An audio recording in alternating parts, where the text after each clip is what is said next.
She's our lead wildlife veterinarian here at the Arizona Game and Fish Department. And then we have Dr. Larissa Harding. She's a terrestrial wildlife program manager here at the Arizona Game and Fish Department. She has over 20 years experience in black bear research. Dr. Ann Justice Allen can talk to you about the necropsy that was conducted on the bear that fatally attacked Mr. Jackson and answer any questions you may have about the health of the bear when it arrived here at our Phoenix headquarters. So I'll bring up Dr. Ann Justice Allen.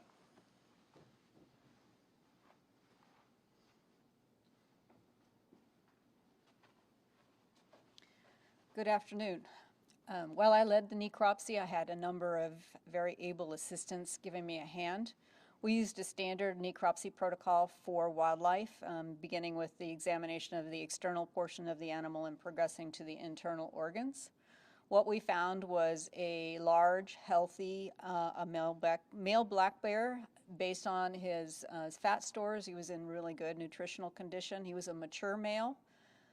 We didn't find any signs of disease. The only injuries that we really detected were the gunshot wounds that were used to euthanize this animal, either of which could have been immediately fatal. We did find within the stomach of the bear tissues consistent with Mr. Jackson's injuries, and we did remove the brainstem and send that to the health department for rabies testing, and that test was negative. We also found in the stomach some normal black bear type food, some vegetation, and seeds that we would normally see a bear feeding on. We have tissues submitted to another laboratory for microscopic exam to confirm the lack of disease in this bear, but to all intents and purposes, he appeared to be a very large, healthy male, mature, probably 7 to 10 years of age. Tested for any other substances or any other materials that it might have unnaturally consumed? We have tests pending right now. We don't suspect at this time that the bear had gotten into any kind of material that would cause this behavior. So we aren't, you're probably referring to cocaine bear or something along those lines. There's no indication that this bear was under the influence of any kind of substance. The tissue samples we have submitted to the lab will tell us whether or not there's any other diseases present. Would any of your tests be able to answer the question if we know that the bear was hungry at that time? I don't think there's any way we can determine that from the tissues that I examined. He was in good body condition, but bears, as Dr. Harding, I might have her come up and answer questions about behavior of bears at this time of year. I know there's not a lot of bear attacks or dead bears that might come through here, but can you speak to ballpark the amount of bears that you've personally examined? I've examined a few bears. We don't have a lot of bears that come in for examination. You are correct on that. But we do have them come in on a regular basis, usually 2 or 3 a year, and I've been with the department for about 14 years. Can you say where that gunshot wound was on the bear? There were 2 gunshot wounds. One impacted his neck and fractured his neck vertebrae, C1 and C2, and then the other one impacted the lungs and the heart. And so there was a lot of blood in the chest cavity. It's hard to tell which one came first. They were in pretty close order, and either one of them by itself could have been fatal. Can you speak to what it's like on an emotional level of you examining this bear, knowing what happened just a few days prior and the life that it took? Yeah, it's very difficult to understand that, or to recognize that you're examining an animal that has been responsible for a fatality like this. It's nothing that we see on a regular basis, and it is troubling to say the least. Can you comment on the size of the bear in relation to the victim? I don't know the size of Mr. Jackson. I can tell you that this bear was 360 pounds, so very large, and probably much larger than Mr. Jackson. How long was that process from receiving the bear to finishing up with your test?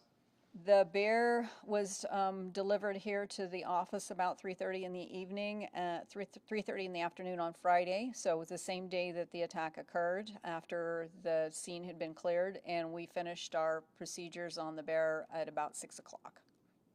So it took a bit of time, and we couldn't have done it without having a lot of help because I can't move, as you can imagine, 360 pounds on my own. So luckily we are suited here to examine large animals like this. How many people did it take to help you move around the bear? I think there were 5 of us out there. Yeah. Obviously, this is incredibly rare in Arizona. I mean, what was your reaction hearing the news and then understanding that you're going to be the next part of this process and understanding what led up to this attack?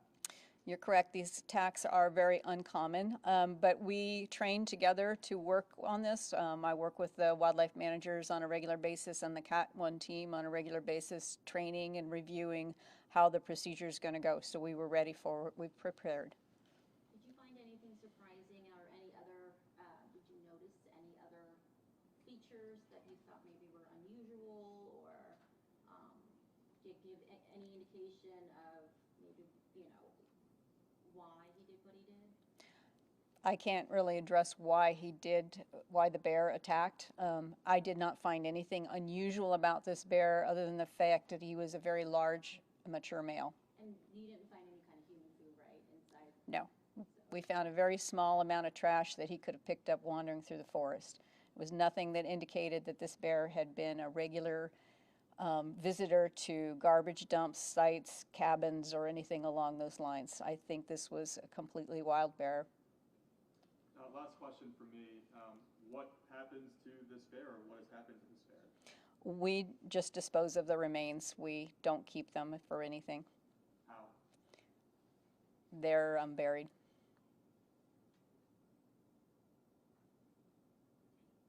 Any other questions? Do you have Dr. Harding, would you like to come up and talk to people? Anyone have any questions for Dr. Harding? For Dr. Harding, yeah. Yes. Thank you. Hello. Can we have your name and spelling, please?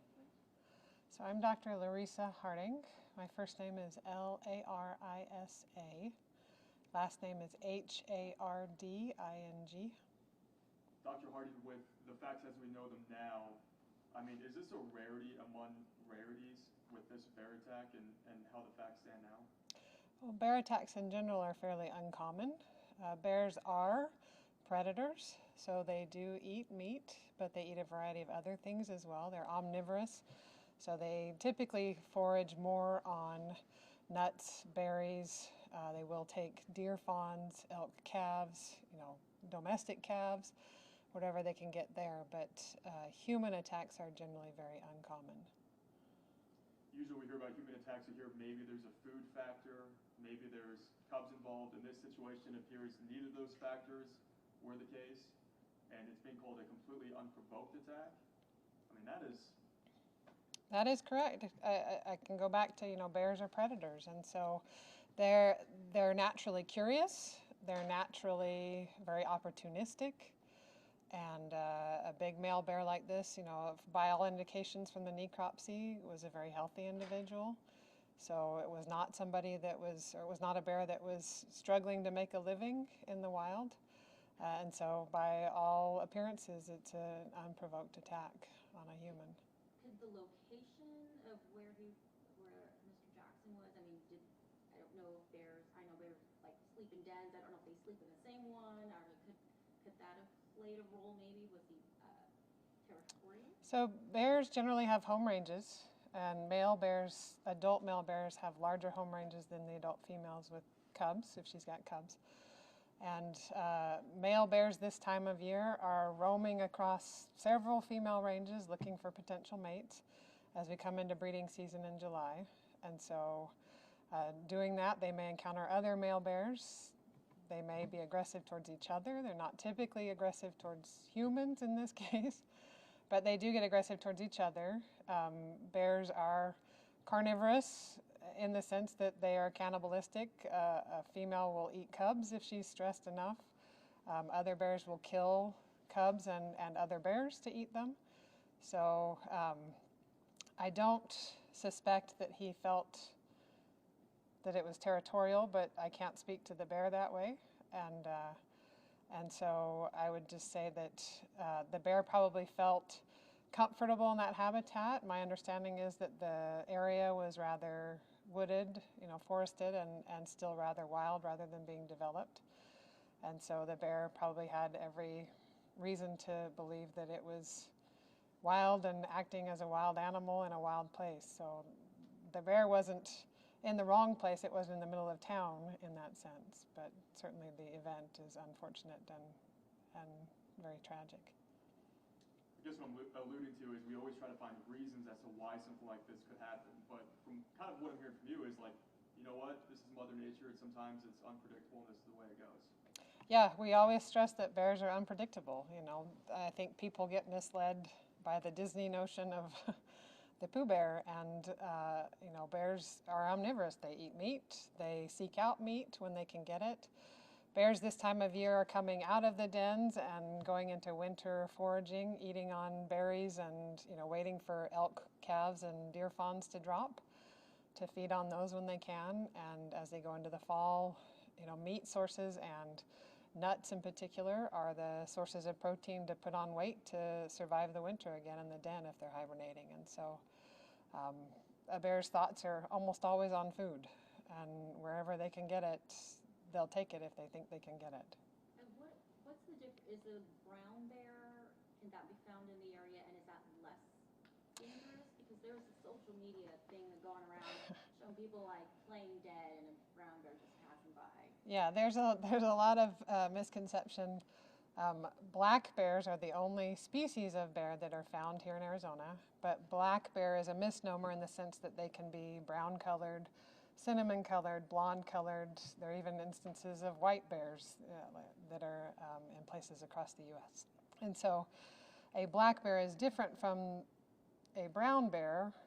You also hear about brown bears being referred to as grizzly bears on the interior states, and that's a separate species. We no longer have brown bears in Arizona. Historically, through the 18th and 19th century, we had brown bears that came as far as Arizona, but those were extirpated a long time ago. So anything that we have now is a black bear, and safety around black bears in particular, because they are the smaller of the two species that we would most commonly encounter across the U.S. I can give you safety tips that I will tell you always, always, always, always fight. If you can avoid the bear and keep distance between you and the bear, that's the best thing to do. But if a bear does charge or get aggressive, a person should always fight back. Throw sticks, throw rocks, get big, put your arms up, wave, scream. Never run. That kicks in the instinctive predator response to chase you, and you will never outrun a black bear. So Don't play dead. don't run, and absolutely do not play dead. You should always fight. There are sadly instances in history in the last 50 years of black bear attacks, not here in Arizona, where people played dead and were pretty badly mauled and maimed, and could have been avoided if they had just fought back. Most bears, black bears in particular, generally are very secretive, very shy, do not want to encounter humans, don't want to deal with us.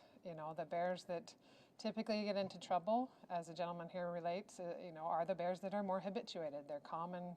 They look at humans as a source of food. They're comfortable around humans. They've lost all fear of humans. And those are the bears that we really have to worry about. And so, anything that we can do as a general populace to keep bears wild will keep them safe and keep us safe as well. So, Dr. Hardy, we know that Mr. Jackson was sitting in his camp chair outside, enjoying a cup of coffee when this attack happened. Do we know, based off your expertise, if this black bear was stalking him or came from behind? Is that typically the behavior that you see in bears? Typically, most of your large carnivores are going to try a stalk and ambush type predation pattern. The lions and bears usually go for the throat or the neck and the head. That's obviously the quickest way to immobilize any prey item, whether that's a deer or a human in this case. And so That would not be out of the realm of the bear's behavior as far as a predator goes for where it would attack a potential prey item. And lastly, with this case, when you first heard about it, obviously it's extremely rare. We've only had 2 bear attacks since the late 80s that have been deadly. And when this came across your radar, your phone, your email, and you read about it, what was your reaction hearing about this based on what you know in this field? It's obviously not a pleasant experience. Tragic for the family, and you know, I hate to see any bear suffer like this. And I don't make light of the family's suffering, but I hate to see a bear that I feel like was not acting as a normal black bear. That causes me concern and certainly does no favors for large carnivores being on the landscape. And I'm somebody that really enjoys seeing the occasional bear out in the woods at a safe distance, and so yeah, it was hard. It's not easy to hear the details. It's not easy to see the evidence, but thankfully these are really uncommon experiences and occurrences, and so the hope is that, you know, folks come away with learning and realizing that you do, if you live in bear country or you hike in bear country or you camp in bear country, you have to take precautions and you have to take those very seriously. That's not something to be taken lightly, to, you know, leave trash out or camp food stuffs or any of that kind of thing. And so that would be my hope, if anything positive were to come from this, was that folks would, you know, as we go into summer and camping and hiking activities, that people are much more aware and much more cognizant of the things that they can do and need to do to keep both themselves and our wildlife safe. So the bear was about 7 to 10. What's the life expectancy of a bear in general? I mean, did he already live most of his life, so to speak, or? A lot of our adult male bears across the West, probably their average lifespan is no more than 10 years, I would say. So he was on the older end of that spectrum.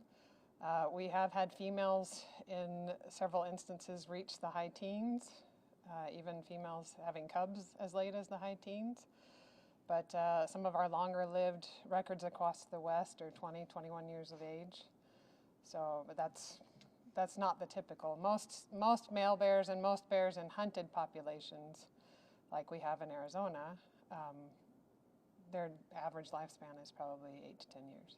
So he was toward the end. Yeah. Yeah. Any other? Thanks, Dr. The weight of the bear? 366. Yeah, 366 pounds. So he was on the very large end of the spectrum for an Arizona bear. So, So older, fatter bear. yeah, like I said, and like Dr. Justice Allen said, every indication was that he was healthy. He was not suffering and, you know, looking for the next desperate last meal. He had good fat on him, and certainly coming out of the den, and in this period of time until the fawns and the elk calves drop and the berries come on and the nuts come on later. This time of year, most bears are eating grass and ants, and it looked like maybe he had food stuff called bear corn in his stomach. That's a native plant. And, you know, those things aren't super nutritious, but the fact that he was so large already said that he was in good shape. He survived the winter in good shape without perhaps eating as much as he might have in the summertime. So, Any interest, I guess, in doing more research on the carcass, or I don't know. I mean, as far as like, I mean, I get that the body is going to be buried, but it's such an unusual case. I didn't know if there was any push to kind of maybe try to study further, or. well, I could defer to Dr. Justice Allen, but I would say that our necropsy team is pretty thorough. Like they look, you know, they start externally and then they take pictures and document mouth condition and external conditions, everything from is the fur ragged and looking like he's suffering to, you know, a nice healthy coat, and then they peel down through the layers, as you may, and look at fat condition on the body under the skin, and on top of that, the muscular condition. They looked for broken bones, evidence of past broken bones, where, we've, in the past, some bear attacks, those bears have shown old injuries or other things that compromise the bear's ability to hunt or forage, and this bear didn't have any of those indications. He looked healthy and whole, so. Okay, thanks, Dr. Hart. Yep. Thanks, everyone. And I've got the spelling of both their names over